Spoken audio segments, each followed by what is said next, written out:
Halo Nakama Squad, kembali lagi bersama Nakama Aquatic. Nama ikan arapaima di Indonesia udah jadi kaya berkah dan bencana. Menjadi berkah karena keberadaannya bisa menjadi edukasi yang baik untuk anak-anak dan mereka yang ingin lebih tahu soal ikan-ikan air tawar berukuran raksasa. Namun, menjadi bencana jika ikan ini lepas ke alam liar. Keberadaan ikan arapaima di sungai lokal udah sering masuk berita. Bahkan, selama 5 tahun, terakhir dilaporkan ada 3 kali berita besar soal ikan arapaima yang nongol di sungai lokal. Bagaimana sih sejarah ikan arapaima di Indonesia? Kenapa ikan asal Amerika Selatan ini bisa ada di Indonesia? Soalnya, ikan arapaima menjadi ikan yang lumrah berada di kebun binatang dan taman akuarium karena ukurannya yang sangat besar.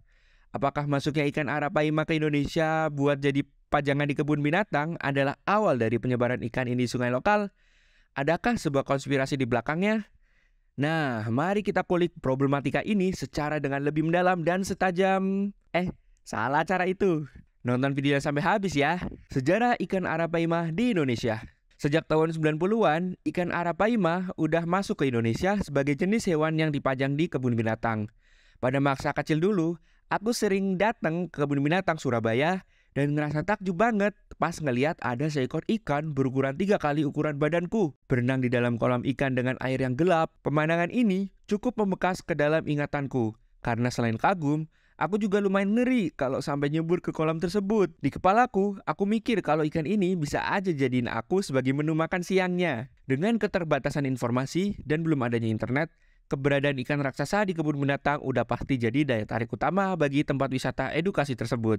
Banyak orang yang datang buat ngeliat sendiri kalau ada ikan segede gitu. Ikan ini bukanlah karangan. Bukan pula ikan jadi-jadian seperti definisi ikan raksasa yang biasa berada di masyarakat. Ikan ini adalah jenis ikan sungguhan yang berasal dari Amerika Selatan.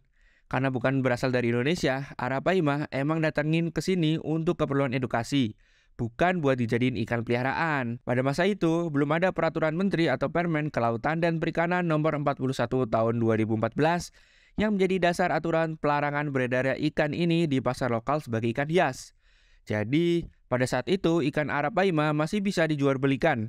Uniknya, yang dilarang sejak 1989 adalah Atractostheus spatula atau alligator gar yang sampai sekarang malah lebih bebas diperjualbelikan. Menurut keterangan Riza Priyatna, Kepala Pusat Karantina Ikan, Badan Karantina Ikan dan Pengendalian Mutu dan Keamanan Hasil Perikanan Kementerian Kelautan dan Perikanan atau BKIPM KKP, masuknya ikan arapaima dan alligator gar ke Indonesia adalah hasil dari penyelundupan secara ilegal. Soalnya kedua jenis ikan predator ini dipastikan 100% bukanlah ikan asal Indonesia. Nama ikan arapaima lama-lama menanjak dari tadinya cuma dari pajangan kebun binatang, lama-lama menjadi ikan peliharaan. Tentu aja ikan arapaima bukanlah ikan sembarangan yang bisa dipelihara oleh semua orang. Ikan ini punya nafsu makan yang besar dan bisa bertambah besar dalam durasi yang cukup singkat. Makanya yang melihara ikan arapaima bukanlah penghobi sembarangan. Mereka mesti punya kolam besar yang pastinya nggak bisa dimiliki oleh semua penghobi ikan hias. Dari kebun binatang, lama-lama ikan arapaima semakin populer sebagai ikan hias. Mungkin memiliki ikan berukuran 3 meter di kolam belakang rumah mungkin menjadi mimpi basah bagi para penghobi ikan hias. Makanya popularitas ikan arapaima malah menanjak sebagai ikan hias. Daripada jadi ikan-ikan atraksi yang dipajang di pusat edukasi kayak kebun binatang. Sebelum peristiwa ikan arapaima di Sungai Berantas pada tahun 2018 lalu, penjualan ikan ini di pasaran masih sangat marak. Dulu di website kayak Kaskus yang menjual ikan arapaima ada banyak banget. Di tahun 2012 sampai 2016 cukup banyak lapak di Kaskus yang menjual ikan arapaima dengan cukup bebas. Era ini emang bisa dibilang awal kebesaran hobi ikan predator. Karena pada masa-masa inilah banyak penghobi ikan hias yang mulai tertarik buat melihara ikan-ikan predator berukuran besar. Beralih dari ikan-ikan macam cupang dan maskoki yang beberapa dekade sebelumnya cukup mendominasi pasar. Dulu juga aku sering datang ke pasar ikan hias Sumenep di Menteng, Jakarta Selatan. Pada tahun 2016-an, banyak pedagang yang menjual arapaima berukuran 2 meteran di sana. Ikan-ikan ini ditaruh di dalam kolam besar dan siap kapan aja diangkut pakai mobil kalau ada yang beli. Namun kebebasan ini akhirnya berakhir di tahun 2018 saat puluhan ikan arapaima dilepas di Sungai Berantas, Jawa Timur. Peristiwa ini membuka mata Kementerian Kelautan dan Perikanan akan resiko besar pemeliharaan ikan arapaima di Indonesia. Akhirnya pada tahun yang sama KKP langsung memperketat penjualan ikan arapaima. Walau udah dilarang di tahun 2014 dalam aturan Menteri atau Permen Kelautan dan Perikanan nomor 41, ikan arapaima baru benar-benar dilarang ya setelah peristiwa di tahun 2018 tersebut. Sebenarnya ada keanehan di balik lepasnya arapaima di sungai lokal karena ikan ini nggak dijual dengan harga yang murah meriah. Lantas, mengapa para penghobi kok mau aja melepas ikan yang seekornya bisa bernilai puluhan juta tersebut? Mengapa ikan arapaima bisa lepas ke sungai lokal? Ikan arapaima pada tahun 2010-an aja dijual di angka jutaan rupiah. Dari riset yang aku lakuin di beberapa lapak kaskus di tahun segituan, banyak pedagang yang menjual ikan ini di angka 1,8 jutaan per ekor di tahun 2015. Duit sejuta di zaman itu kan jelas bukan nominal yang sedikit. Melihat dari kasus di Sungai Brantas, si pemilik katanya memelihara sekitar 42 ekor ikan arapaima yang ukurannya gede-gede. Ikan arapaima dengan panjang lebih dari 1 meter bisa dijual di harga 5-10 jutaan. Dengan jumlah ikan arapaima yang mencapai puluhan ekor, udah pasti nilainya bisa di angka ratusan juta kan? Kenapa ikan dengan harga yang sangat mahal ini bisa dilepas begitu aja di sungai lokal?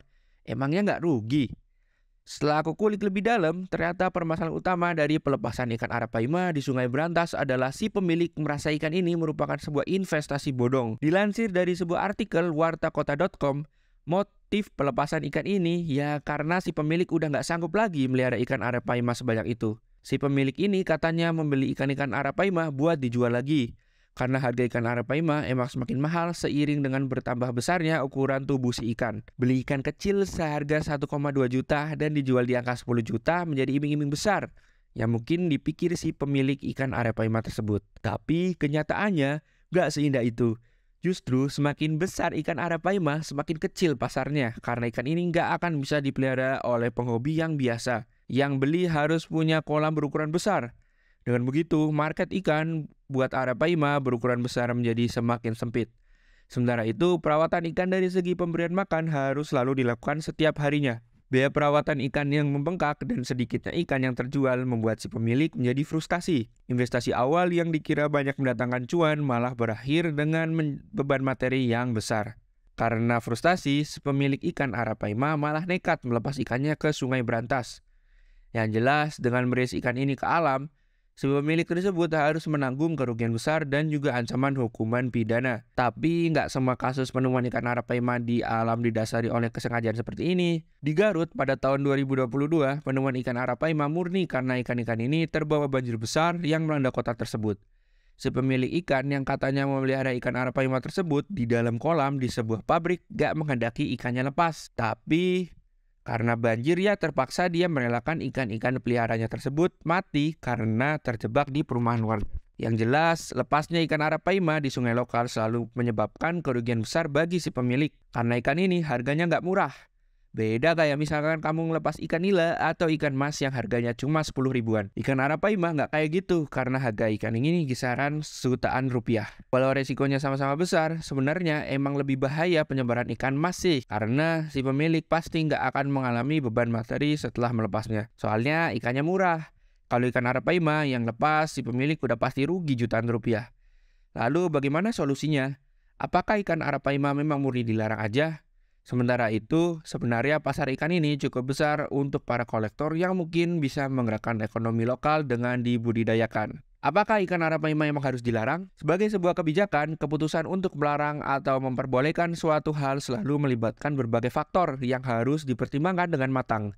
Terkait ikan arapaima, aku sih berpendapat bahwa pemerintah harus mempertimbangkan secara hati-hati soal keputusan terkait pengelolaan ikan ini di Indonesia. Di satu sisi, arapaima merupakan ikan yang memiliki nilai ekonomi yang cukup tinggi di pasar ikan hias karena harganya yang cukup tinggi dan peminatnya yang lumayan banyak. Budidaya ikan arapaima juga dapat memberikan dampak positif pada perekonomian masyarakat lokal yang bergerak di bidang perikanan. Namun, di sisi lain, ikan arapaima juga memiliki potensi dampak negatif yang signifikan pada ekosistem perairan di mana ikan tersebut diperkenalkan. Ikan ini mampu tumbuh dengan sangat besar dan memakan berbagai jenis ikan kecil, sehingga dapat mengancam keberadaan spesies lokal dan menyebabkan kerusakan pada ekosistem perairan. Oleh karena itu, menurut saya, pemerintah harus mempertimbangkan dengan matang dampak positif dan negatif dari kebijakan pengelolaan ikan arapaima. dan mengambil keputusan yang tepat untuk melindungi keberlangsungan hidup ekosistem perairan dan spesies lokal. Hal ini dapat dilakukan dengan menetapkan regulasi yang ketat terkait budidaya dan perdagangan ikan arapaima, memastikan bahwa hanya pihak yang memiliki izin dan kapasitas yang cukup yang dapat memelihara ikan ini, dan meningkatkan pengawasan terhadap penyebaran ikan arapaima ke perairan liar. Mungkin izinnya sama kayak orang yang bisa melihara kucing besar macam harimau, singa, dan lain-lain di rumah. Berbedanya, ikan arapaima yang merupakan hasil budidaya bukanlah ikan langka dan gak mengancam keberadaan ikan-ikan di alamnya. Sehingga dari segi konservasi, hal ini masih dianggap sebuah kewajaran. Yang pasti, peraturan dan perizinannya mesti ketat. Seleksinya juga harus teliti dan gak asal-asalan. Dengan pemberian izin tersebut, penghobi yang memang mampu secara materi dan sarana untuk memelihara ikan arapaima bisa mewujudkan impiannya. Di Indonesia, ada beberapa penghobi ikan hias yang memelihara ikan ini. Mungkin mereka pastinya udah mendapat izin dari KKP buat memeliharanya. Dilihat dari sarana yang dimiliki, para penghobi ikan hias ini juga nggak akan mau melepas ikannya. Dengan demikian, Indonesia dapat memanfaatkan potensi ekonomi ikan arapaima dengan bijak dan berkelanjutan, sambil juga memastikan keberlangsungan hidup ekosistem perairan dan spesies lokal tetap terjaga. Thailand membuktikan kalau mereka bisa menjadikan arapaima sebagai ikan yang diandalkan dalam upaya ekspor ikan hias, karena mereka udah sukses membudidayakan dan memasarkannya di seluruh penjuru dunia. Kesimpulannya, jika bisa dimanfaatkan dengan prosedur yang ketat dan transparan, aku rasa pelarangan ikan arapaima bisa dilonggarkan, karena di balik problematika pasti ada manfaat yang bisa diambil. Kalau menurut kamu, apakah ikan arapaima benar-benar harus dilarang, atau haruskah ada kelonggaran buat memeliharanya?